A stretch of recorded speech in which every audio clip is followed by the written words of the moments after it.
बंधुगण पुणी कोरोना बढ़िबारे लागिछि। एमिति परिस्थिति रे जदि आपण सुस्थ रहिबा को चाहती तेबे आजिर एही वीडियो आपणक पई आयुष मंत्रालय द्वारा कहा जाइतिबा किछि होम रेमेडीज आज मु आपणक सह शेयर करिवि।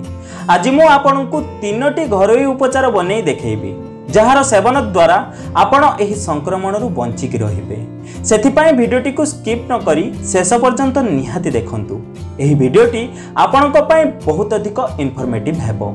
किंतु ता पूर्व मु आपण मानन कहि रखिबि जदि आपण माने आज हम चैनल को सब्सक्राइब करना तबे तळथिबा सब्सक्राइब बटन ऊपर क्लिक करी हम चैनल को सब्सक्राइब करि नियंतु एवं पाखथे नोटिफिकेशन बेल ऊपर निहाती क्लिक करंतु। एहा द्वारा हम जो नूतन वीडियो अपलोड करबो ता नोटिफिकेशन आपण माने प्रथम पाई परिबे एवं हम चैनल माध्यम रे बहुत किछि शिखणीय जिंस आपण माने सिखिबा को पाइबे।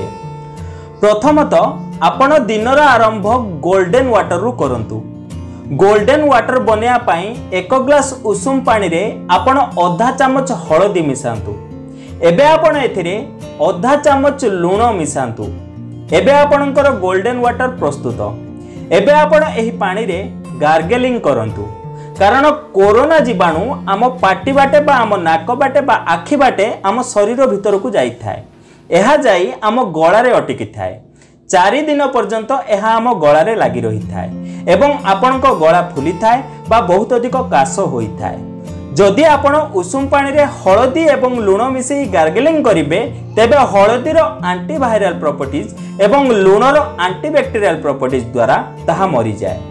आउ गोटे महत्वपूर्ण कथा हैला जदि आपण नॉर्मल पानी व्यतीत उषुम पानी रे सेवन करिवे तेबे गळारे कष्ट ठंडा काश ज्वर बा कोरोना छड़ा जदि आपनकु फ्लू अछि बा इन्फ्लुएंजा अछि तेबे एहा काम रे आसी थाए एवं आपनकर स्वर मधुर होई थाए।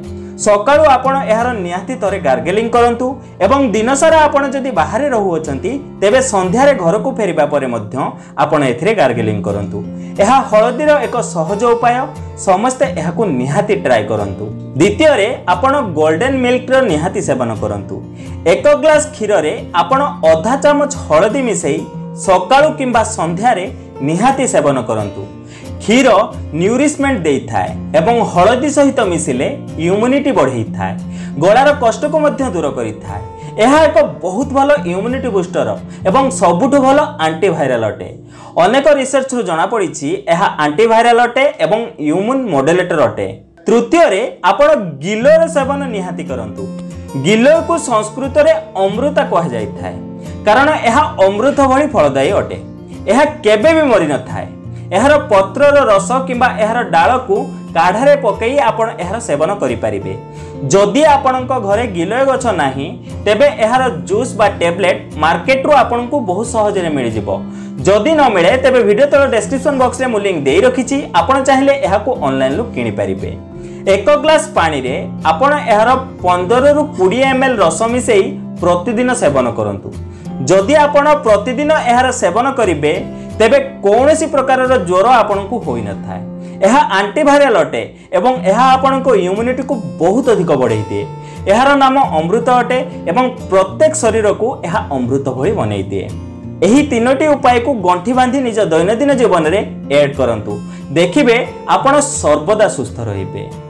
जदि आज ये वीडियो आपको टिके भल लगे तेज गोटे लाइक करूँ और एमती प्रकार वीडियो देखा आम चैनल को सब्सक्राइब करूँ। तेज बंधुगण आज एति पुणी देखा एक नूतन सुंदर अध्याय सह धन्यवाद।